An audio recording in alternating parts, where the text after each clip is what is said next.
संस्कृत दर्शन channel में आप सभी का स्वागत है। योग दर्शन का थोड़ा सा अध्ययन कर रहे हैं। वेदांत हमारा पूरा हो गया है। सांख्य दर्शन में कुछ ही सूत्र रह गए हैं, उसके बाद वो समाप्त हो जाएगा। योग दर्शन शुरू किया है। चित्त वृत्तियों को हमने जान लिया है। 5 प्रकार की चित्त वृत्ति होती हैं। जब किसी डॉक्टर के पास जाते हैं तो सबसे पहले हम अपनी बीमारियां बताते हैं कि ये बीमारियां हैं। तो योग दर्शन सबसे पहले समाधान बता देता है, क्योंकि जो ऐसा माना जाता है जो पहुंचे हुए डॉक्टर होते हैं वो व्यक्ति को देखने मात्र से ही उनकी बीमारियों का आकलन कर लेते हैं और उनकी सारा समाधान तुरंत पहले से ही दे देते हैं। उसके बाद में उनसे पूछते हैं, आप बताइए क्या परेशानी है। तो पतंजलि जी जो हैं वो वैज्ञानिक हैं, वो मैं पहले ही बता चुका हूं आपको। शुद्ध वैज्ञानिक हैं। योग जगत के उनसे पहले और उनके बाद अब तक जो भी इसमें जो कुछ दिया जा सकता है योग के क्षेत्र में, उन्होंने सब कुछ दे दिया। और आशा है आगे आने वाले समय में भी, जैसे पाणिनि के अष्टाध्यायी में आज तक कोई भी बदलाव नहीं कर पाया कोई व्यक्ति, तो योग दर्शन भी संपूर्ण ही है, उसमें कुछ भी बदलाव नहीं हो सकता, ऐसा मान सकते हैं हम। जैसे संस्कृत भाषा को आज तक कोई भी बदलाव नहीं कर पाया, सारी भाषाएं बदलती रहती हैं, लेकिन संस्कृत भाषा पृथ्वी के किसी भी कोने में चली जाए वो एक जैसी रहती है। बाकी सारी भाषाएं पृथ्वी के हर कोने में हर प्रकार से अलग अलग ही होती है। खैर वो तो बात अलग रही। अब चलते हैं हम चित्तवृत्तियों पर। अब हमको बीमारी पता चल गया। चित्त की वृत्तियां सारी बीमारियों की जड़ होती हैं, लेकिन चित्त की वृत्तियों का समाधान क्या है, इसमें कुछ सूत्र दिए हैं। और सूत्र मैंने पहले बता चुका हूं, 2 ही।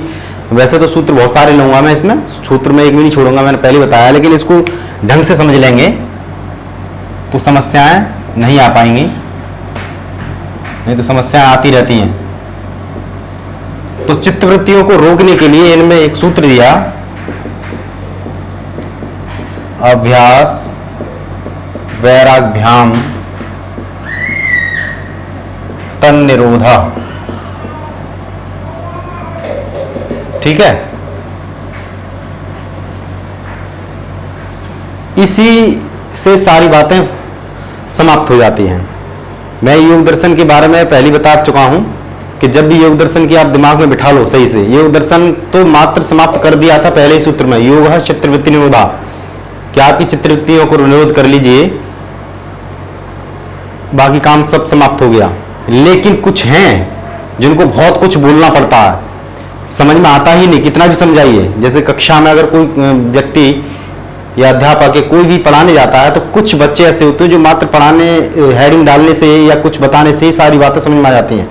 कुछ बच्चे ऐसे होते हैं कुछ समझाने समझ में आता, कुछ ऐसे होते हैं इनको 3-4 बार समझाना पड़ता है, और कुछ ऐसे होते हैं जिनको लालच भी देना पड़ता है, लोभ भी देना पड़ता है। तो पतंजलि जी ने यहाँ सारी विधियां अपना डाली हैं। पहले में बुद्धिमान व्यक्तियों के लिए, जो उत्तम प्रकृति के व्यक्ति हैं, उनसे कह दिया कि चित्त की वृत्तियों का निरोध कर लीजिए, योग हो गया, बात खत्म। फिर दोबारा बता रहे हैं कि जो मीडियम प्रकृति के लोग हैं, कि उन्होंने पूछा होगा कि क्या कैसे करें, तो उनके लिए बोल दिया अभ्यास वैराग्भ्याम तन्निरोधा। अभ्यास और वैराग से उनका निरोध कर सकते हैं। फिर तीसरे प्रकार के जो व्यक्ति हैं उनको तो समझ में नहीं आ रहा, तो उनके लिए फिर पूरा ग्रंथ लिखा गया। आगे सिद्धियां भी बताई जाएंगी, जन्म मृत्यु के बारे में चर्चा की जाएगी, न जाना कितनी कितनी बातें इसमें बताई जाएंगी, और सारी की सारी वो एक बौद्धिक क्षमता वालों को समझाने की एक प्रक्रिया है। उनको लालच दिया गया है, लोभ दिया गया है, सिद्धियों का पता नहीं कितनी कितनी व्यवस्थाओं से उनको समझाया है, और अंत में निष्कर्ष फिर यहीं पे आया है। ठीक है, तो ये उल्टा दुनिया में पहले से और पीछे से चलते हैं, ये सीधे समाधान के बाद पूरी विस्तृत ले गए हैं, इसलिए उल्टा वृक्ष है। ये हमारे उपनिषदों में भी बोला गया है कि ये पूरा जगत उल्टा वृक्ष है। तो ये मैं ग्रंथों के बारे में कह सकता हूं कि योग दर्शन उल्टा वृक्ष है, समाधान पहले है, बाकी सब कहानियां बाद में है। तो अभ्यास और वैराग्य के बारे में इन्होंने बताया, उससे उनका निरोध हो जाएगा। निरोधा किसका होगा? चित्त वृत्तियों का। चित्त वृत्ति हमने कितनी जानी थी? 5 प्रकार की चित्त वृत्ति जानी थी। ठीक है, इसमें हम अभ्यास को थोड़ा सा जान लेते हैं, और मुझे आशा है कि अभ्यास को बहुत लोग जानते होंगे। वैसे अभ्यास वैराग दोनों समझाऊंगा, लेकिन अभ्यास यदि जान लिया तो वैराग उसमें सहायक सिद्ध होगा। अभ्यास ना जाना, केवल वैराग्य किया, तो मैं सांख्य दर्शन में बता चुका हूं कि वैराग्य से केवल आपको तत्व का जो पुरुष है या आत्मा है उसका ज्ञान नहीं हो पाता। आपको इस जन्म मरण से कुछ पल के लिए, कुछ मनवंतर के लिए मुक्ति मिल जाती है, लेकिन फिर दोबारा जन्म मरण में फंस जाते हैं, ऐसा माना जाता है। अब ये जन्म मरण क्या है, मुक्ति क्या है, इसके बारे में कैसे कोई सिद्ध करेगा कि कौन कब जन्म लेता है, क्या लेता है, उसके बारे में बहुत सारी बातें रहेंगी, चर्चा करते रहेंगे धीरे धीरे। अभ्यास के बारे में जान लेते हैं। मैं बहुत बार बात कर चुका हूं कि अभ्यास है क्या। किसी भी चीज को बार बार दोहराना ही अभ्यास है, ठीक है। इन्होंने आदि बात कर दी, चित्त वृत्तियों का निरोध ही योग है। एक तो बात ये कर दी कि निरोध करना है, चित्त की वृत्तियों का निरोध करना है, लेकिन यहां पर भी दो ही सूत्र दिए उन्होंने कि अभ्यास और वैराग्य से उनका निरोध होगा, लेकिन यह नहीं बताया कि अभ्यास में किस चीज का अभ्यास किया जाए, कैसे निरोध होगा। भाई अभ्यास तो हम गलत चीजों का भी तो कर सकते हैं, मस्तिष्क में गलत चीजों का विचार ले लें, उसको बार बार दोहराते रहें, बार बार दोहराते रहें, अभ्यास तो वो भी हो सकता है ना। वैराग्य उस चीज की पूर्ति करता है, इसीलिए वैराग्य शब्द को बाद में लिया गया है। यानी कि वैराग्य शब्द लिया है बाहर की जगत से, इंद्रिय से संपर्क होने वाले जितनी भी चीजें हैं उनसे संपर्क तोड़ना है, और उसके बाद जो हमारा मस्तिष्क है उनमें जो विचार चलते हैं, मैं विचार शब्द बोल रहा हूं या चित्तवृत्ति आप विचार मान के चलिए, ठीक है, वो मैं समझा चुका हूं कई बार कि विचार ही चित्तवृत्तियों के अंतर्गत हैं, मन के व्यवहार, तो उसको रोकने का अभ्यास ही वैराग्य है। रोक कैसे सकते हैं हम इसको, दो तरीके हैं रोकने के।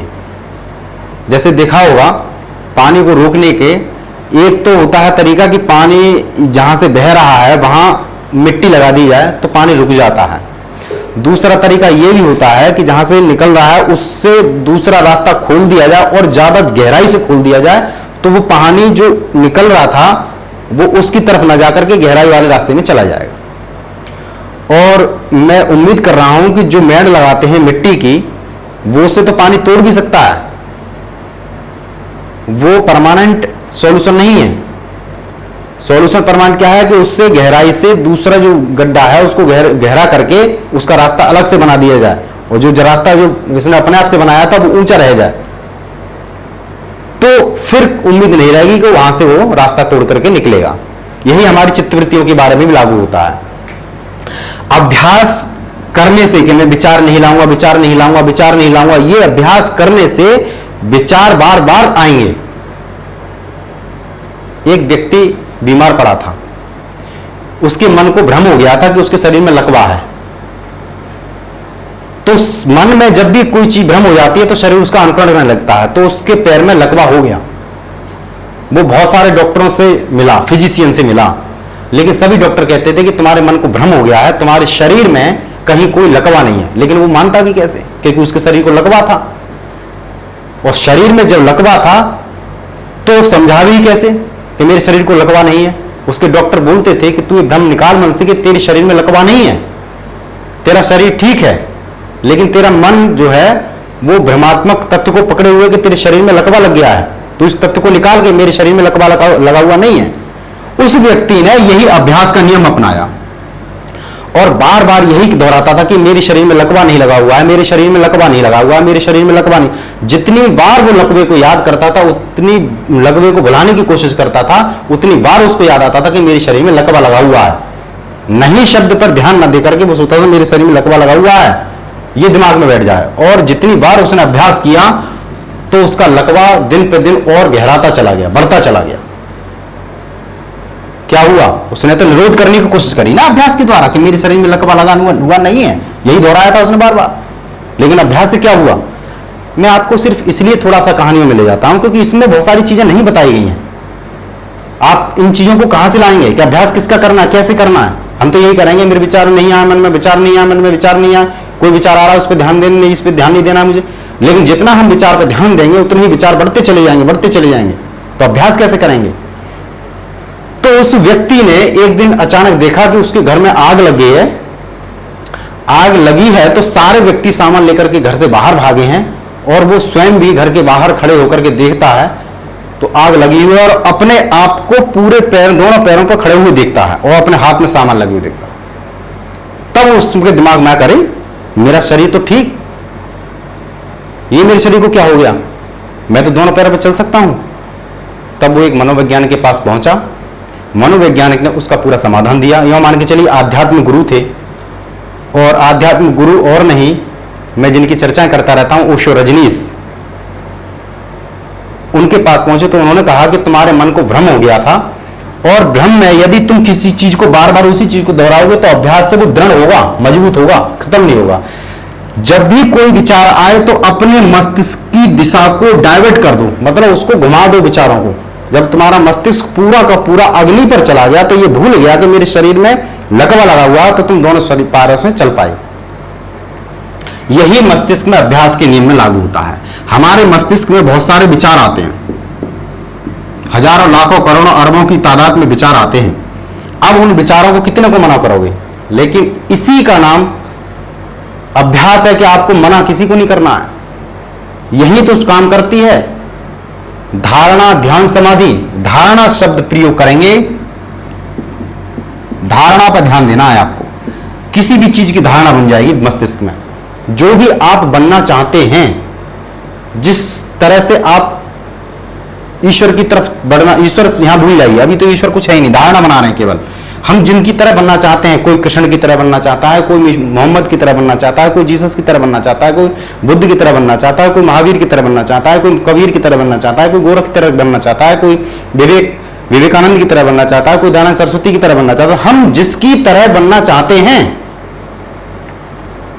उसको हमने अपने मस्तिष्क में धारणा बनानी है और इसी धारणा को लेकर के हमारे भारत में मंदिरों का आविष्कार किया गया, मूर्तियों का आविष्कार किया गया। आज जो मंदिर में पुजारी नजर आते हैं ना, पूजा पाठ कराने में, पूजा पाठ कराते नहीं थे वो, उनका सिर्फ काम था सुबह को झाड़ू पोंछा लगा करके साफ सुथरा कर देना, बाद बाकी उनका कोई काम नहीं था। और मंदिर में जो बड़े बड़े घंटे लगते थे वो सिर्फ धुनी का काम करते थे। तो उनके मस्तिष्क में धारणा बनाते थे, जिसके भी मंदिर में रहते थे उसके मस्तिष्क की धारणा बनाते थे और ध्यान किया जाता था उन मंदिरों में बैठ करके, और गुम्मद नुमा होता था। तो जो ऊर्जा बहती थी तो वर्तुलाकार हो जाती थी, तो शरीर में ही वो प्रवेश कर जाती थी। तो उनकी जो मस्तिष्क की शून्यता थी या धारणा को मजबूत करने में वो मंदिर सहायक होता था। जब उनकी धारणा मजबूत हो जाती थी तो कुछ समय बाद फिर वो घंटे का प्रयोग किया जाता। जो घंटा था बड़ा बड़ा, एक बार बजा दिया जाता था तो उसमें ध्वनि निकलती है और बहुत देर तक ध्वनि चलती है। जैसे कि ओंकार की एक ध्वनि होती है, वैसे ही ध्वनि उस मंदिर के बड़े से घंटे में भी चलती है। उस मंदिर की ध्वनि, घंटे की ध्वनि के साथ में उस मस्तिष्क को लगा देना धारणा को भूलने की प्रक्रिया थी। अब धारणा जब मजबूत होगी तो उसको भी खत्म करना है, तो उसमें ध्यान से वो मस्तिष्क को उस ध्वनि पे ले जाते थे और धीरे धीरे धीरे धीरे जब वो ध्वनि समाप्त हो जाती थी, विलीन हो जाती थी, वहां तक ले जाते थे, तो अंतिम समय में वो उनका मस्तिष्क शून्य की तरफ दौड़ जाता था। ये बार बार अभ्यास करना था, बार बार अभ्यास करना था। लेकिन आज मंदिरों का कुछ कह ही नहीं सकते उसके बारे में। तो धारणा बनानी थी अभ्यास के लिए। अभ्यास बार बार उसी करेंगे, बार बार उसी करेंगे, बार बार उसी करेंगे, तो आपकी जो मस्तिष्क में हजारों लाखों विचार थे उनकी तरफ ध्यान नहीं देना, क्योंकि जिसकी तरफ हम ध्यान देते हैं वो प्रकृति का नियम है, बढ़ने लगता है। ध्यान के बारे में आप शायद जानते ना हो। मैं यदि चलते हुए राह को अकेला चल रहा हूं या कोई व्यक्ति अकेला चल रहा है तो वो अपनी मस्ती में चल रहा होगा, अपने मजे में चल रहा होगा।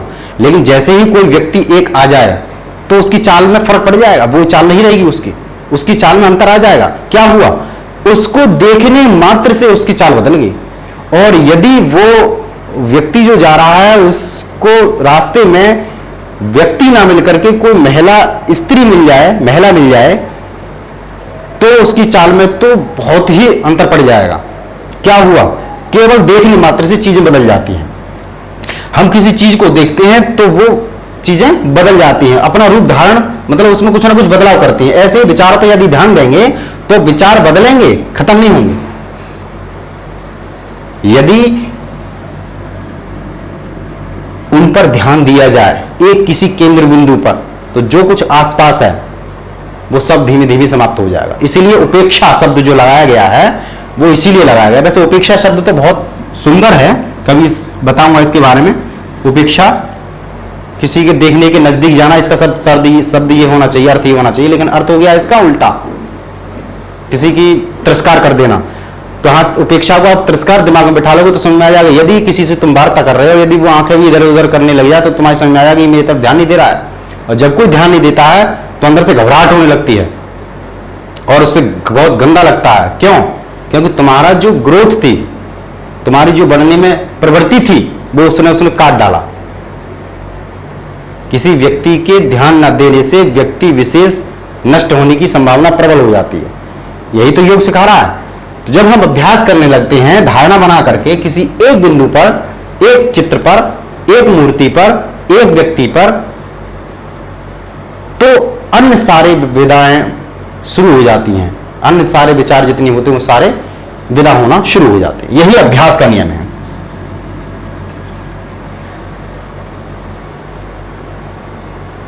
दूसरा आता है, इसमें थोड़ा सा एक सूत्र और ले लें फिर आगे चलेंगे।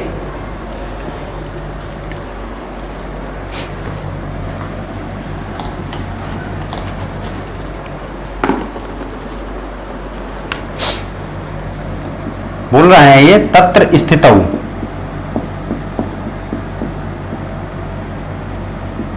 यत्नो अभ्यासः।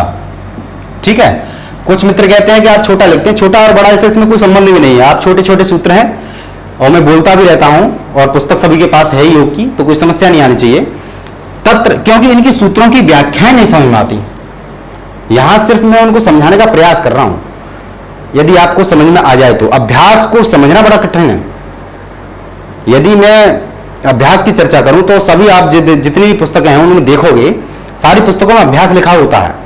हम जिसका अभ्यास करते हैं वो निरंतर बढ़ता है।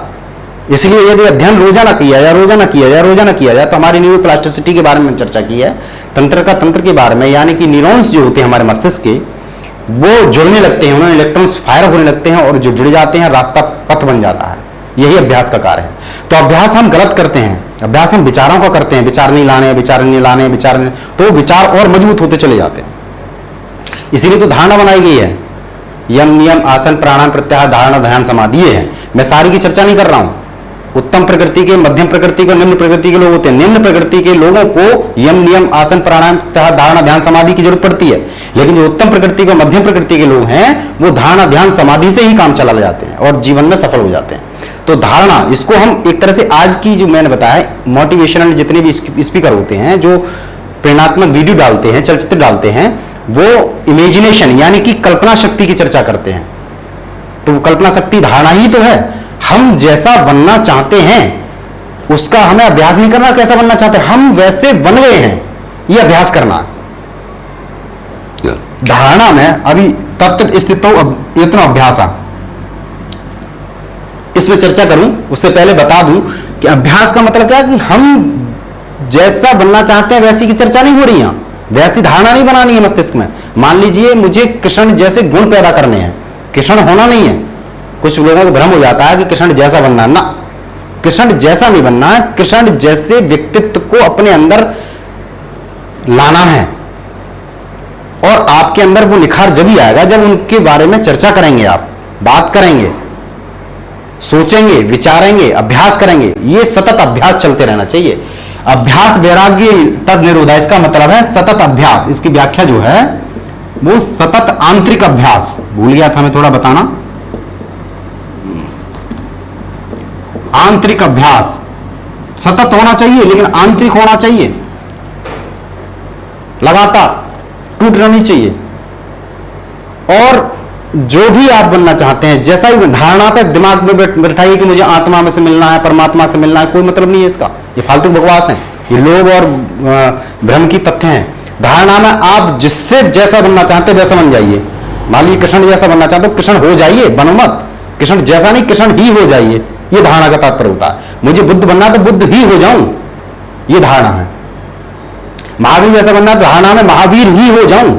मैं ये कल्पना करूं कि मेरे आसपास सारे लोग हैं, मैं उनको प्रवचन कर रहा हूं, मैं उनके बारे में चर्चाएं कर रहा हूं, मैं उनसे बातें कर रहा हूं, ये होता है धारणा, यही इमेजिनेशन होता है। मान लीजिए किसी को कार लानी, आज के जो लोग बताते हैं कि मुझे धनपति होना है, धनपति होना नहीं है, धनपति हो गया हूं प्रेजेंट मोमेंट। मैं कभी उपनिषदों का भी बहुत जल्दी प्रयोग करने वाला हूं, हमारे उपनिषदों में इसकी बहुत चर्चा की है और उसके बारे में बड़ा विस्तृत में समझाने का प्रयास करूंगा।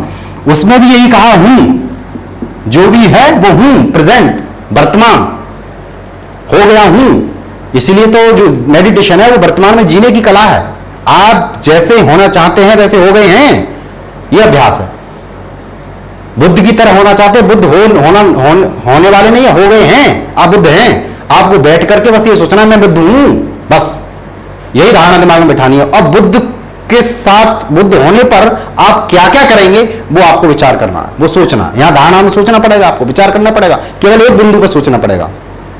जब एक बिंदु पर हमारी ऊर्जा केंद्रित हो जाती है तब हम उसको फिर डाइवर्ट कर सकते हैं कहीं भी। जैसे दिया है, दिया को आप कहीं भी नहीं ले जा सकते, उसको कहीं भी बहुत दूर तक नहीं ले जा सकते। आप दिया को जितने 1 या 2 कदम तक चारों तरफ देख सकते हो एक साथ, लेकिन टॉर्च में ऊर्जा आने पर वो एक केंद्र बिंदु बन गई, फिर उसको कहीं भी डाइवर्ट कर सकते हैं, घुमा सकते हैं चारों तरफ और बहुत दूर तक ले जा सकते हैं। तो ये धारणा में आपकी जो ऊर्जा है वो केंद्रित होगी और वो बहुत दूर तक काम करेगी ले जाने का। ठीक है, तत्र स्थितौ यत्नो अभ्यासा, और इन दोनों में, वैराग्य में और अभ्यास में, स्वयं स्थितौ, स्वयं में दृढ़ स्थिति पैदा करने का प्रयास करना ही अभ्यास है।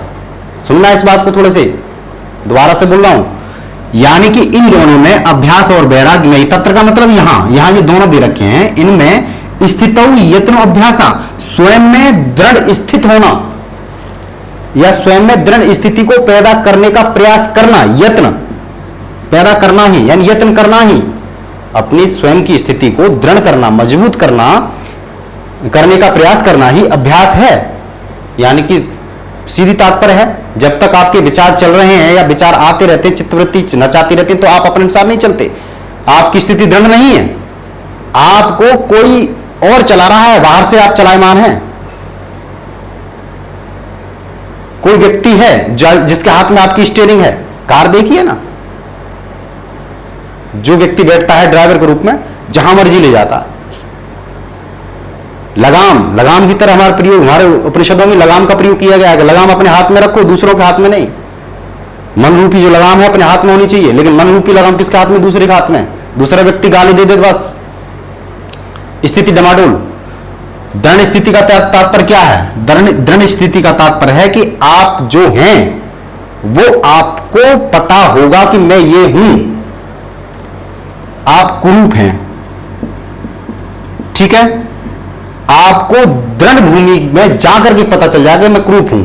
अभी तो मैं शरीर की बात कर रहा हूं, लेकिन ये जब अभ्यास बढ़ जाता है तो वहां सारी चीजें समाप्त हो जाती हैं। वहां सिर्फ ज्योति बचती है, ज्योति, प्रकाश, जिसको प्रकाश बोला गया है, आत्मा, ये सब एक ही नाम है, पुरुष। ठीक है ना, जो भी आप लेना चाहें, पुरुष कहिए, आत्मा कहिए, ज्योति कहिए, प्रकाश कहिए, कुछ भी कहिए, जब दृढ़ भूमि बढ़ जाती है तो। लेकिन शुरू में आप शरीर से शुरू कर सकते हैं, तो हम शरीर पे जीते, इसलिए इंद्रियों का मजबूत होना बहुत जरूरी है। मैं भी बध पढ़ाने जा रहा हूं, संस्कार में बध हैं इंद्रियों के। यदि बध हो जाते हैं, इंद्रिय विकलांग हो जाती हैं, किसी कारण से नष्ट हो जाती हैं थोड़ी बहुत, या कुछ हो जाता है उनमें, तो आप योग में या इस आध्यात्मिक क्षेत्र में या आत्मा की तरफ अपनी प्रगति नहीं कर पाते। ये बड़ा कारण रहा है। तो आप शुरू में महसूस करेंगे कि जैसा आपका शरीर है वैसे हैं आप। अब कोई व्यक्ति आपसे, मैं एक उदाहरण दे रहा हूं, इसको मान के मत बैठ जाना। अगर आपको पता चल जाए कि मैं कुरूप हूं, कोई व्यक्ति कहे तुम तो यार कुरूप हो, तो मान लो, फिर उसमें मानने की जरूरत नहीं, उसको बुरी नहीं लगेगी। लेकिन आपको किसी ने, जब तक आप दृढ़ भूमि में नहीं है और किसी ने कहा कि तुम तो बहुत गंदे लग रहे हो, कुरूप लग रहे हो, शकल नहीं देखी है तुमने कभी, अंदर से चिड़चिड़ापन महसूस होता है, गुस्सा महसूस होती है। उनको पता ही नहीं है वो क्या कह रहे हैं, कर क्या रहे हैं। क्यों? क्योंकि वो अपनी स्थिति में नहीं है, अभ्यास में नहीं है। आपको सच बताऊं, मुझसे लोग, मेरा एक 7 का लड़का है और वो कभी कभी जब भी मिल जाता है तो मैं उसके सामने लिखने बैठ जाऊं, यार तुम यार लिखते कैसे हो? मैंने कहा जैसा लिखता हूं वैसा ही लिखता हूं, उसमें क्या है, अब तो लिख सही हो गया है। मैंने हो गया होगा, अब हमको पता है ना हम कैसे लिख रहे हैं। अब दूसरा बताएगा तब ये समझ में आएगा। किसी से कहते तुम्हारा लेख तो यार बहुत सुंदर है, बस उसी में आनंद आ गया, स्थिति गड़बड़ा गई। दृढ़ भूमि जो अपनी स्थिति थी, दृढ़ स्थिति थी, वो गड़बड़ा गई। अच्छाई और बुराई दोनों, यदि आपकी बुराई कर दी जाए तो आप हिल जाते हो भयंकर तरीके से, अच्छाई में भी हिल जाते हो। इसलिए योग जो है अच्छाई बुराई दोनों से परे जाने का नाम है। जब इसमें पहुंचेंगे वैराग्य में तब समझ में आ जाएगी आपके, ठीक है। तो तत्र स्थितो यत्नो अभ्यासा, यानी कि अपनी दृढ़ स्थिति में मजबूती से स्थित होने का नाम ही अभ्यास है। वो शारीरिक रूप से शुरू होती है और आत्मा तक चली जाती है। जब आपको सारी चीजें पता चल जाती है, जो प्रकाश है, ज्योतिष है, ज्योति है, ज्योतिष नहीं ज्योति है, आत्मा है, पुरुष है, जो भी है, वो जब उस स्थिति में आप पहुंच जाते हैं, वो पता चल जाता है, तब फिर बाहर की व्यवस्थाएं सब आपको एक नाटकीय मंच की भांति लगती हैं, सारी पृथ्वी। उस दौरान आप इन चीजों को कह सकते हैं कि हम ब्रह्मास्मि, लेकिन तब तक नहीं जब तक कि आपकी स्थिति दृढ़ नहीं है, ठीक है। चलिए,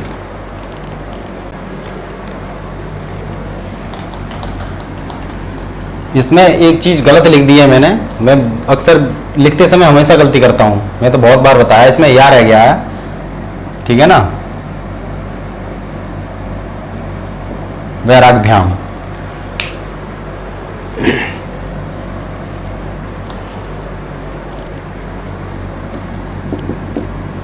सातु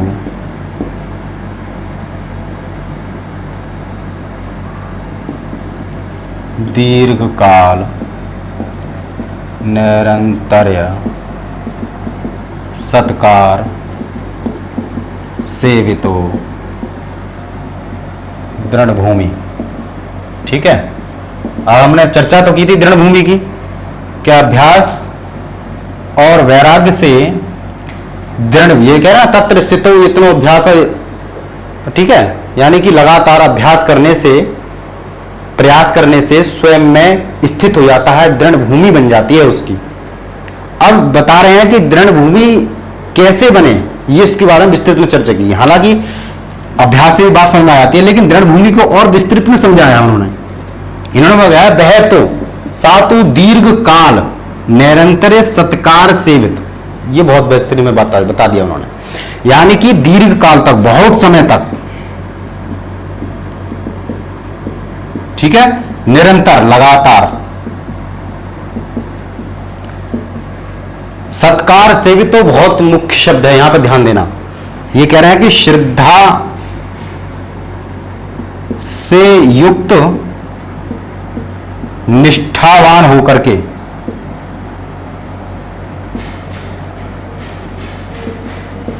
ठीक है,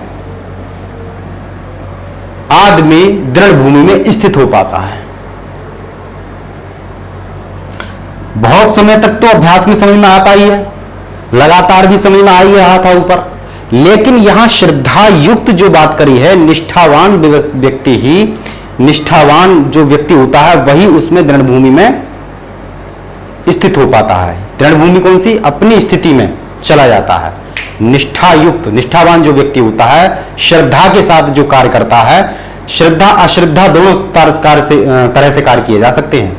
जैसे मैं उदाहरण देता हूं हमेशा, कभी कभी चर्चा चल जाती है अध्यापन क्षेत्र में भी, मैं अपने उदाहरण अपने जीवन से ही देता हूं, ये आप अपने जीवन से भी ले सकते हैं उदाहरण, कोई समस्या नहीं है, कहीं कोई समस्या नहीं है। कोई किसी ग्रंथ में जिसने व्याख्या करी उसने कोई ठेका नहीं ले लिया किसी चीज का, आप दिमाग में बिठा लो, वो भी एक व्यक्ति है, आप भी एक व्यक्ति हैं, वो एक बूंद है तो आप भी एक बूंद है, वो ब्रह्म है तो आप भी एक ब्रह्म है। इस दुनिया में ना तो कोई छोटा है, ना कोई बड़ा है, ना कोई ऊंचा है, ना कोई नीचा है, ना कोई जाति है, ना कोई बरादरी है, सब समान है। और जो व्यक्ति इस बात में नेगलेक्ट करता है वो मुझे कमेंट के माध्यम से बात भी कर सकता है, कोई समस्या नहीं है, ठीक है। तो अब श्रद्धा क्या होती है?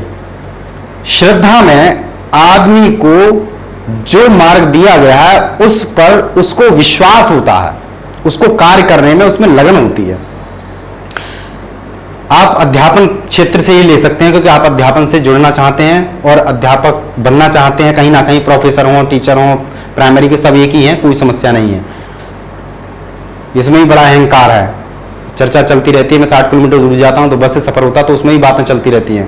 प्राइमरी का अध्यापक हेड से नफरत करता है, हेड जूनियर से नफरत करता है, जूनियर का हेड इंटर कॉलेज के टीजीटी वालों से नफरत करता है, टीजीटी वाले प्रोफेसर मतलब पीजीटी वाले से, और पीजीटी वाले प्रोफेसर थे, असिस्टेंट प्रोफेसर, मतलब इस तरह से ये रूटीन बना हुआ है। ये अपोजिट भी ज्यों की त्यों है। वो बड़ा वाला प्रोफेसर असिस्टेंट को छोटा समझता है, असिस्टेंट इंटर कॉलेज के प्रवक्ता को प्रवक्ता, टीजीटी वाले को टीजीटी वाला जूनियर वाले को, इस तरह से ये क्रम ये वर्तुल घूम रहा है। एक दूसरे से चिढ़ रहे हैं, एक दूसरे से श्रेष्ठ बन रहे हैं।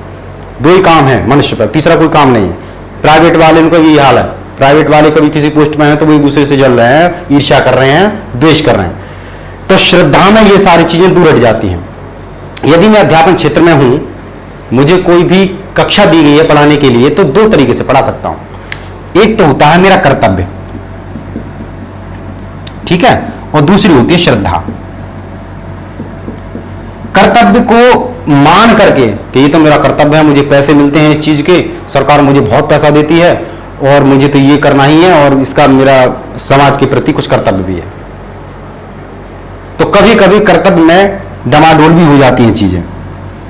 कर्तव्य और चीजों से श्रेष्ठ माना जाता है, लेकिन श्रद्धा से श्रेष्ठ नहीं हो सकता। श्रद्धावान व्यक्ति जो जिस कार्य के लिए है वो उसमें विचार नहीं करता कि मुझे इसको क्यों करना है। कर्तव्य में विचार आ गया, इसमें तो विचार आ गया कि मुझे इसके लिए कुछ मिलता है। श्रद्धा में मिलने का सवाल नहीं है, श्रद्धा में बस करने का सवाल है।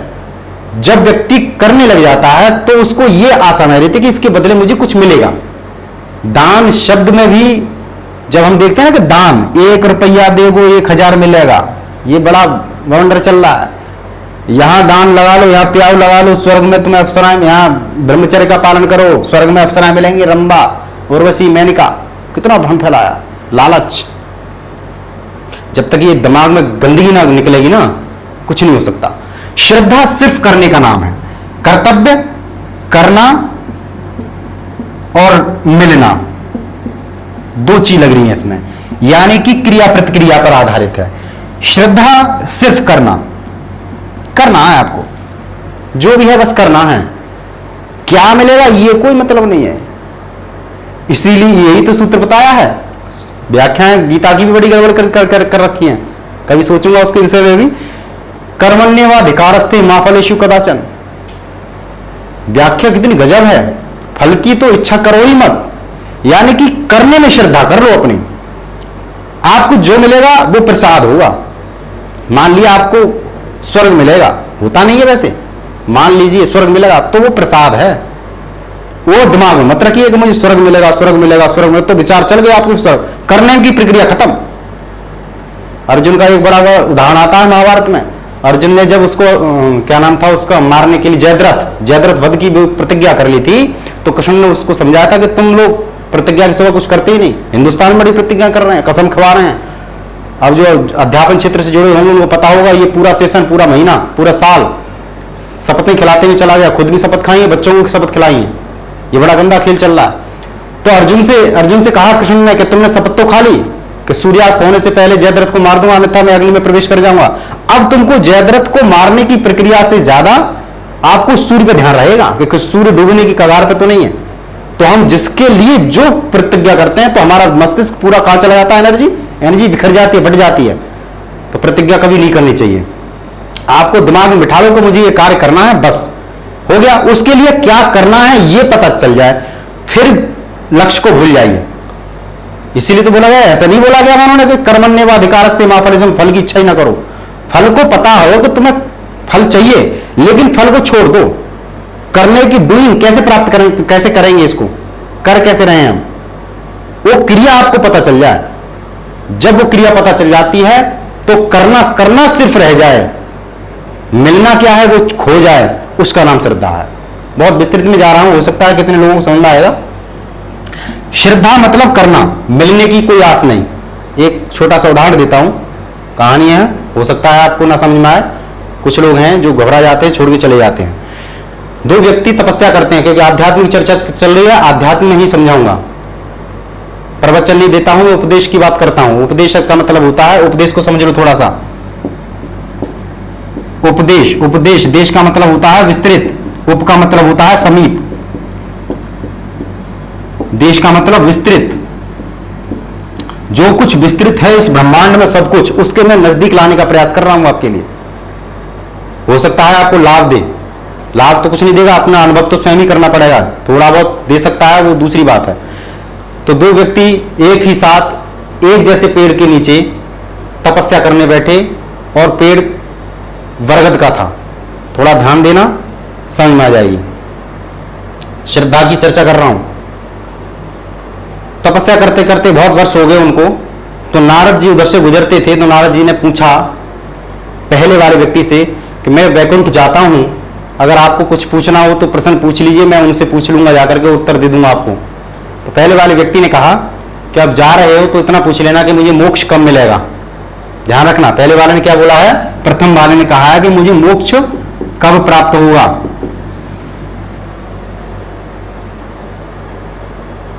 आगे बढ़ा, दूसरा व्यक्ति मिला, दूसरा व्यक्ति भी ध्यान मग्न है, तो उससे भी पूछा कि पिछले वाले ने पूछा है, आप भी कुछ पूछना चाहो तो मैं जा रहा हूं बैकुंठ लोक, कोई प्रश्न हो तो बताइए। मस्त ध्यान में मग्न था, उसे कोई मतलब नहीं था जिंदगी में क्या कौन क्या कह रहा है। और नारद जी आगे चले गए। दूसरे व्यक्ति ने कोई भी प्रश्न नहीं पूछा। नारद जी लौट के आते हैं तो सबसे पहले उसी जो पहले बार जिसने प्रश्न पूछा था उसको बताते हैं जाकर के कि तुमने प्रश्न पूछा था कि आप तुम्हें मोक्ष कब मिलेगा, तो मैंने तुम्हारे प्रश्न का उत्तर लिया, पूछा, तो उन्होंने बताया कि ये 3 जन्म अभी तुम्हें और लगेंगे और तुम्हें मोक्ष मिल जाएगा। ध्यान देना, यही थोड़ी सी बात है, समझ में आ जाएगी श्रद्धा में और श्रद्धा में क्या फर्क होता है। 3 जन्म लगेंगे और तुम्हें मोक्ष की प्राप्ति हो जाएगी। उतना गुस्सा हुआ, इतना क्रोधित हुआ वो व्यक्ति, और अपना जो भी था उसके पास पटक पटका के, कपड़े फाड़ फूड़ के, वहां से चिल्ला करके, गुस्सा होके, नाराज होके भाग गया कि अभी 3 जन्म और लगेंगे मुझे, कितना समय हो गया तपस्या करते करते, और वो वहां से चला गया। दूसरा व्यक्ति जो था उसने प्रश्न पूछा भी नहीं था, फिर भी नारद जी ने उनको बताया कि तुमने प्रश्न पूछा नहीं, फिर भी मैं तुम्हें बता रहा हूं जो मैं तुम्हारा प्रश्न पूछ के आया हूं। तो उन्होंने बताया कि इस बरगद पर जितने पत्ते हैं उतने जन्म लग जाएंगे तुमको मोक्ष प्राप्त करने में। समझना थोड़ा सा, जो बरगद का पेड़ था उस पर जितने पत्ते हैं उतने जन्म लग जाएंगे तुमको मोक्ष को प्राप्त करने में। जब इतनी सी बात उस व्यक्ति ने सुनी, आनंद विभोर हो गया, आनंद से नाचने लगा, नृत्य करने लगा, और आप मान के चलिए उस कहानी में वो व्यक्ति उसी पल उसी क्षण वहीं मोक्ष को प्राप्त हो गया। तो ये कहानी सच हो या झूठे से कोई फर्क नहीं पड़ता, फर्क पड़ता है श्रद्धा से। उसने तो कहा कि मैं तो ये सोच भी नहीं सकता कि मुझे मोक्ष कब मिलेगा, आपने कम से कम मुझे बता तो दिया, मुझे पता तो चल गया ये मिलेगा, ये मेरे सामने लक्ष्य तो है। यही श्रद्धा है। उसने आशा नहीं की थी कि मुझे मिल जाएगा, बस वो कर रहा था, क्रिया कर रहा था। एक व्यक्ति आशा लिए बैठा था कि मुझे मोक्ष चाहिए, मुझे मोक्ष चाहिए, मुझे मोक्ष चाहिए, और वो क्रोध होकर के भाग गया, उसको कभी मोक्ष नहीं मिला। तो श्रद्धा यही है। तो जब हमको इस चीज श्रद्धा से लगातार करते चले जाते करते चले जाते करते चले जाते, तो एक समय ऐसा आता है कि करने की भी जरूरत नहीं पड़ती। इसीलिए चित्तवृत्ति का निरोध बताया गया है, अर्थात जहां क्रिया रह जाएगी वहां योग नहीं रहेगा। क्रिया को समाप्त करना है, शारीरिक क्रिया तो समाप्त करनी ही करनी है, मानसिक क्रिया भी धीरे धीरे समाप्त करनी है, वो अभ्यास से आएगी। ठीक है, तो श्रद्धा बहुत समझ में आ गया और उम्मीद है। चलिए, ये आपको उम्मीद है अभ्यास के बारे में समझ में आ गया होगा। इसमें मुख्य चीज आपको दृढ़ भूमि में लाना है। आपकी स्थिति जैसी है, जो पुरुष की स्थिति है आनंद में, उस स्थिति में लाने का नाम, प्रक्रिया का नाम ही अभ्यास है। ठीक है, अब हम वैराग्य तक थोड़ा सा चलते हैं।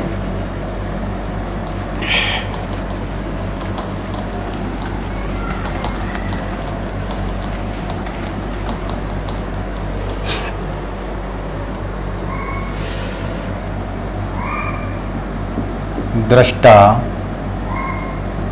अनुश्रविक विषय वितृष्णस्य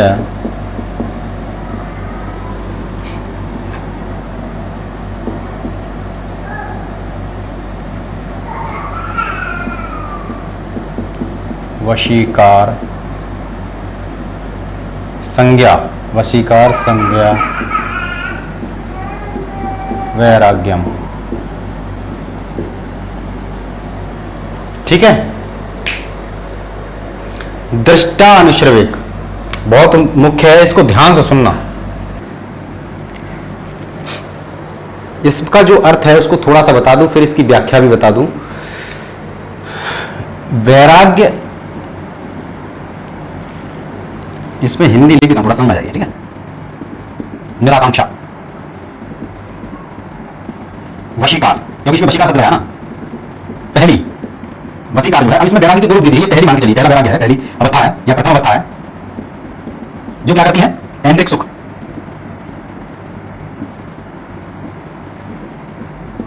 ऐन्द्रिक सुख से व्यक्त सचेतन अभ्यास द्वारा। ठीक है।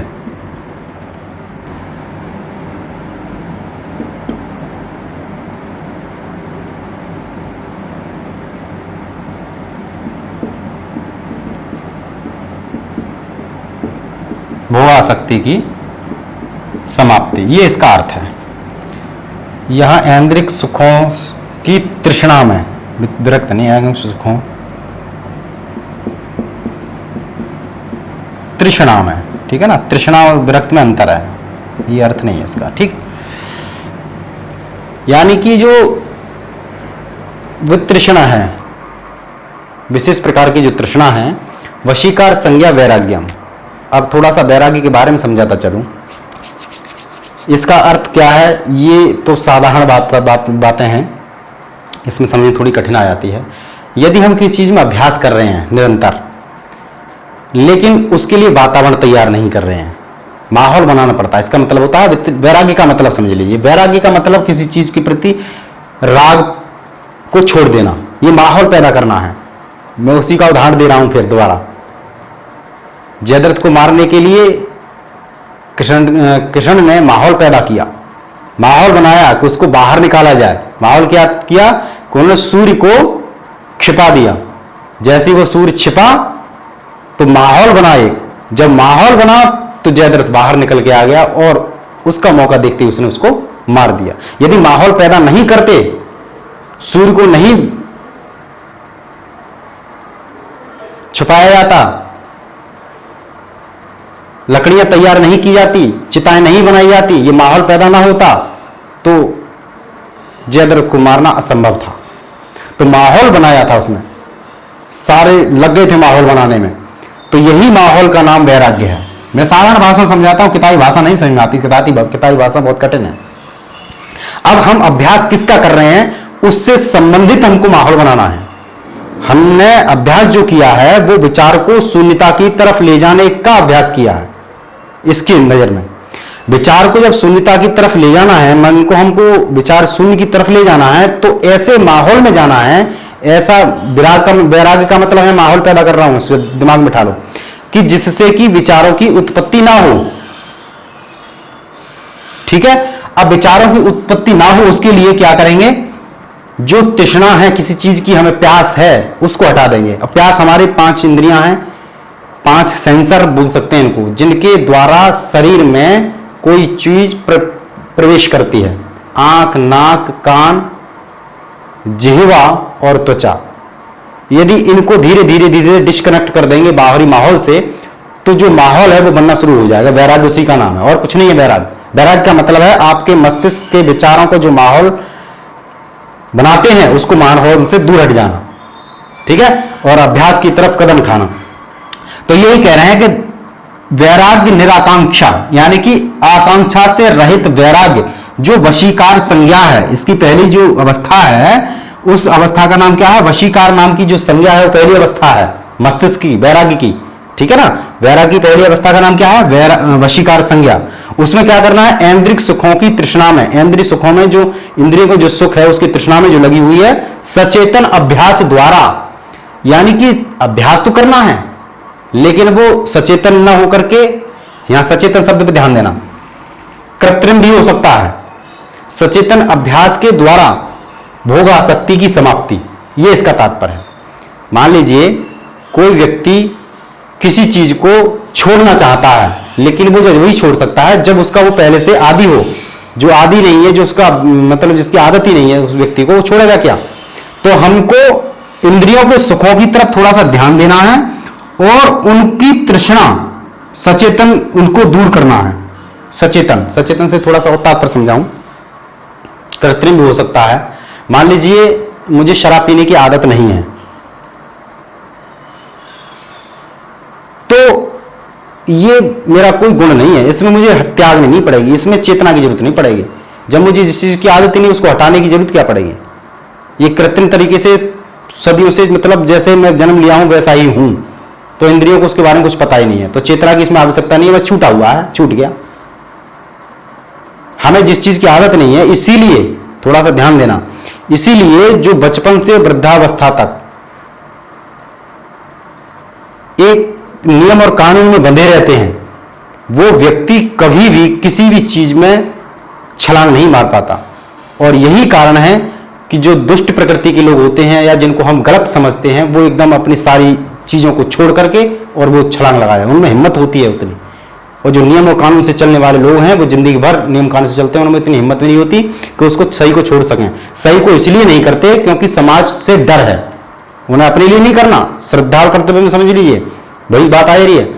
लेकिन जो गलत प्रकृति के लोग होते हैं, यदि वो सुधरने का उन्होंने ठान ली, तो वो सुधर करके संत बन जाते हैं। मैं भाई वाल्मीकि का बहुत बार उदाहरण दे चुका हूं। और जितने भी हमारे बुद्धत्व को प्राप्त हुए हैं, वो सारे के सारे क्षत्रिय हैं। दिमाग में बिठा लो, राम, कृष्ण, मोहम्मद, महावीर, 24 तीर्थंकर जितने भी हैं, सब राजा महाराजाओं के लोग हैं। सब जितने भी बुद्धत्व को प्राप्त हुए हैं, कुछ अपवाद को छोड़ दें, सारे क्षत्रिय हैं। क्षत्रिय का मतलब जिनके अंदर ऊर्जा अपार थी, वो लोग सारे के सारे बुद्धत्व को प्राप्त हुए, क्योंकि वो इंद्रियों को समझ पाए और उनको सचेतन चेतना के द्वारा उसको दूर कर पाए, अभ्यास के द्वारा। और जिसके पास कुछ है ही नहीं, वो तो त्यागेगा क्या। तो ये प्रतृष्णा। अब थोड़ी सी इसमें व्याख्या कर दूं। दृष्ट आनश्रविक विषय वितृष्णस्य, इसमें पता नहीं किस तरह से व्याख्या है। वशीकार संज्ञा वैराग्यम, मतलब दृष्ट का मतलब क्या होता है, जो देख सकते हैं आप, या लौ, इसको मान के चलिए लौकिक, ऐहिक, लौकिक, आप इसका जो भी अर्थ लगाना चाहें वो लगा सकते हैं, ठीक है। और अनुश्रविक का मतलब क्या होता है, पारलौकिक, या वेदों में बताई हुई चीजें। तो जितनी भी दुनिया में दिखाई देती हैं वो तो होगी दृष्ट, ठीक है। और अनुश्रविक का मतलब जो वेदों में, ग्रंथों में, दर्शनों में चर्चा की है, स्वर्ग की, नरक की, मोक्ष की, जितनी भी, मोक्ष तक की, समझ लेना इस बात को, दिमाग में बिठा लो, मोक्ष तक की जो भी चर्चा की है, वो सारी की सारी के करना पड़ेगा आपको सचेतन अभ्यास के द्वारा। उनमें जो आसक्ति है, क्योंकि हम ध्यान अभ्यास भी करते हैं ना, तो दिमाग में क्या रहता है, मोक्ष मिलेगा, मोक्ष मिलेगा, मोक्ष मिलेगा, तो ये भी तो विचार ही हो गया, उसको भी आपको त्यागना है। तो इसी की जो व्यवस्था है, वितृष्णा है, उसके प्रति जो तृष्णा का भाव है, उसके प्रति जो वैराग्य है, वही वशीकार संज्ञा युक्त है। ऐसा उसी का नाम वशीकार संज्ञा, ये पहली अवस्था है, ठीक है। ये इसका तात्पर्य हो गया। दृष्ट और आनश्रविक आपको समझ में आ गया होगा। बहुत सारे व्यवस्थाएं हैं आनश्रविक के बारे में। यदि आप किसी को पानी पिलाओगे, कुआं लगवाओगे, बावड़ी खुदवाओगे, तो आपको ये लाभ मिलेगा, दान दोगे तो आपको ये मिलेगा।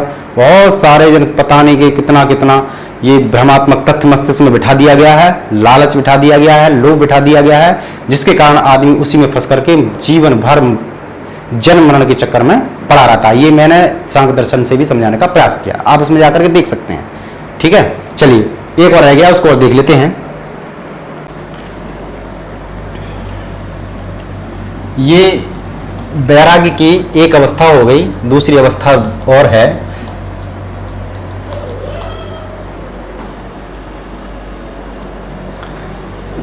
अगला है तत्परम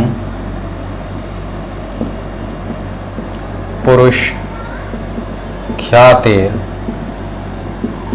गुण वैतृष्ण्यम। ये अगला वैराग्य है। इसमें अच्छा वैराग्य के भी नाम है, इसका नाम है अपर वैराग्य और इसका नाम है पर वैराग्य। ठीक है, अब इसमें अर्थ थोड़ा सा समझ लो। वैराग्य, निराकांक्षा, अंतिम अवस्था है। यानी प्रथम अवस्था तो वशीका संज्ञा वाली होगी, वो ये कह रहा है कि वैराग्य निराकांक्षा अंतिम अवस्था है ये। और इसमें क्या होता है, व्यक्ति जब पुरुष या परम आत्मा को जानने के कारण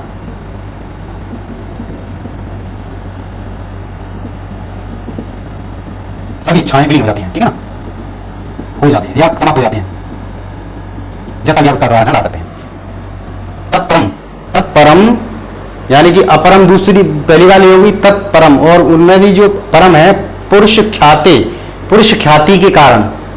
यहां पर जो अर्थ है इसका ऐसे है, पुरुष ख्याति से उसके गुणों के बारे में जानने के बाद, जानने की जो प्रक्रिया है, बुद्धि की शुद्धतम अपेक्षा, उन्हें बुद्धि की उपेक्षा करना ही, यानी वितृषणम, वैतृषण्यम, वैतृषण का मतलब वैराग्य, वैराग्य ही है।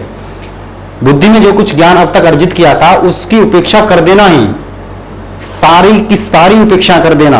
वो कब होगा, या हो जाना, कर देना, हो जाना, दो व्यवस्थाएं हैं। जब आपको ज्ञान हो जाता है, ख्याति मिल जाती है, पुरुष ख्याति, तो उससे अपने आप से वैराग्य की उत्पत्ति हो जाती है, मतलब वैराग्य जन्म ले लेता है, उसमें फिर प्रयास नहीं करना पड़ता। उदाहरण के लिए समझ सकते हैं कि जब आप किसी अंधेरे में जाएं, प्रवेश करें, तो आपको देखना पड़ेगा कोई चीज कहां कैसे रखी है, बहुत अभ्यास करना पड़ेगा, तब जाकर के कहीं थोड़ी बहुत, थोड़ा जब इंद्रियां सही होंगी आपकी, तब आपको समझ आएगा कि हाँ ये वस्तु यहां हो सकती है, यहां हो सकती है, अंदाज से। लेकिन जैसे ही आप प्रकाश जला देते हैं, लाइट जला देते हैं, तब आपको अभ्यास नहीं करना, प्रयास नहीं करना पड़ता किसी चीज का, वो चीजें अपने आप से प्रकट हो जाती हैं। तो वैराग्य का पहली व्यवस्था तो अभ्यास की थी, उसमें सचेतन अभ्यास करना था। जब भी हम किसी चीज का सचेतन अभ्यास करते हैं तो उसमें एक वैराग्य पैदा होता है, लेकिन उस अभ्यास को करते करते करते करते और बहुत वैराग्य के लिए अभ्यास कर रहे हैं, और हम उस ब्रह्म को पाने का जो अभ्यास कर रहे हैं, उन दोनों से जब हमको आत्मा का या स्वरूप का, परमात्मा का, जिसका भी आप जो भी नाम देना चाहें, परमात्मा अलग नहीं है, आत्मा अलग नहीं है, पुरुष अलग नहीं है, कुछ भी अलग नहीं है, सब एक ही चीज है, उसका जब हमको ज्ञान हो जाता है, जानकारी मिल जाती है हमको, किसको, जिस जो कर रहा है उसको। अब समस्या ये होती है कि आत्मा कर रही है, परमात्मा कर रहा है, कि पुरुष कर रहा है, कौन कर रहा है, क्या कर रहा है। तो यहां गे और ज्ञात्मक मतलब जो करने वाला और जानने वाला दोनों एक ही है, ये दिमाग में बिठा लो, दोनों काम एक ही व्यक्ति करता है, एक ही कर सकता है। तो वो प्रक्रिया है, पुरुष परम आत्मा को जानने के कारण वो वैराग्य फलित होता है। और वैराग्य क्या है, सभी इच्छाएं विलीन हो जाती हैं, सारी की सारी इच्छाएं अब स्वतः ही विलीन हो जाती हैं, इसका तात्पर्य है। तो वैराग्य दो प्रकार के हैं, ठीक है। यहां पर जो वैराग्य था वो सचेतन अभ्यास करना था हमको, यहां पर सचेतन अभ्यास की जरूरत नहीं पड़ी। यहां पर तो आपको आत्मा का प्रकाश जो था या ज्ञान था वो मिल गया, उसके बाद सारी की सारी चीजें आपको पता चल गया, उसके प्रति वैराग्य स्वतः ही हो गया। इसलिए बुद्ध पुरुष जो होते हैं, अब इसमें दोनों की चीजों को समझना। यहां पर हम अभ्यास करते हैं छोड़ने का अभ्यास ये भी हो सकता है, मैं किसी चीज को बहुत ताकत से पकड़े हुए हूं तो छोड़ते छोड़ते बीच बीच में उसको पकड़ भी लूं मजबूती से, लेकिन यदि वो छूटना हो जाए तो पकड़ने की संभावना खत्म हो जाती है। इसलिए संत के बारे में कहा जा सकता है, या बुद्ध पुरुषों के बारे में कहा जा सकता है, वो जो भी करते हैं वो सही ही होता है, गलत हो ही नहीं सकता, क्योंकि उनके जो कदम उठते हैं या जो भी कार्य करते हैं वो उनकी आदत में पड़ गई है, आदत बन चुकी है कि वो गलत की तरफ जाएंगे ही नहीं स्वतः ही, या जो बोलेंगे वो गलत निकलेगा ही नहीं, स्वतः ही सही ही होगा। ये अंतर हो जाता है। अंधेरे में अभ्यास, सचेतन अभ्यास का मतलब है हम अंधेरे में अभ्यास कर रहे हैं, प्रकाश देखने का, आंखों से देखने का, तो हो सकता है हम कुछ चीज उठाने जा रहे हैं, वो गलत चीज उठा ली जाए और गलत चीज छोड़ भी दी जाए। उठाना कुछ है, छोड़ना कुछ है, इस तरह से जो अभ्यास किया जाता है ये अंधेरे में हो सकता है। तो सचेतन जो वशीकर का है वो अंधेरा और प्रकाश से संबंध लगा सकते हैं, लेकिन जैसे ही आपको पुरुष की ख्याति हो जाती है तो फिर आपको ज्ञान हो जाता है मुझे क्या लेना है क्या नहीं लेना, तो आप सारी चीजों को जो भी पता चल जाता है कि कुछ है ही नहीं लेने के लिए, तो सब कुछ छूट जाता है। उसी का नाम ये पर वैराग्य है, ठीक है। वितृषणम जो बताया गया है पर वैराग्य है इसका नाम, पहला वशीकार संज्ञा युक्त है, इसको अपर वैराग्य भी बोल सकते हैं। तो अभ्यास और वैराग्य, वैराग्य क्या है? माहौल है। अभ्यास आपको अनवरत करना है, जैसा आप बनना चाहते हैं शुरू में धारणा में, फिर ध्यान में कदम चला जाएगा और एक समय ऐसा आएगा कि आपको विवेक ख्याति मिल जाएगी। तो अब वहां ना तो कृष्ण रहेंगे, ना बुद्ध रहेंगे, ना जीसस रहेंगे, ना मोहम्मद रहेंगे, ना महावीर रहेंगे, वहां सिर्फ आप रहेंगे। इसलिए जितने भी महापुरुष हुए हैं, हो सकता है उन्होंने शुरू में किसी का विरोध भी किया हो, शुरू में किसी को गालियां भी दी हो सकता है किसी को पूजा भी की हो, उपासना भी की हो, लेकिन जब वो स्वयं बुद्धत्व को प्राप्त हो जाते हैं तो सबसे किसी की फिर चर्चा नहीं करते, वो स्वयं ईश्वर बन जाते हैं, ब्रह्म बन जाते हैं। फिर वो कह सकते हैं कि अहम ब्रह्मास्मि और तत्त्वमसि। यही तो वेदों का, उपनिषदों का, दर्शनों का पूरा निचोड़ है। तो आशा करूंगा ये कुछ बातें थी, चर्चा थी, आपको कुछ ना कुछ आपके जीवन में लाभ अवश्य पहुंचाएंगी। मैं यहाँ नेट टीजीटी पीजीटी की बात नहीं कर रहा हूँ, उसमें तो लाभ पहुंचाएंगी ही पहुंचाएंगी अगर आपने अध्ययन किया, लेकिन जीवन में कहीं ना कहीं कुछ ना कुछ लाभ अवश्य पहुंचाएंगी। आज के लिए इतना ही, धन्यवाद।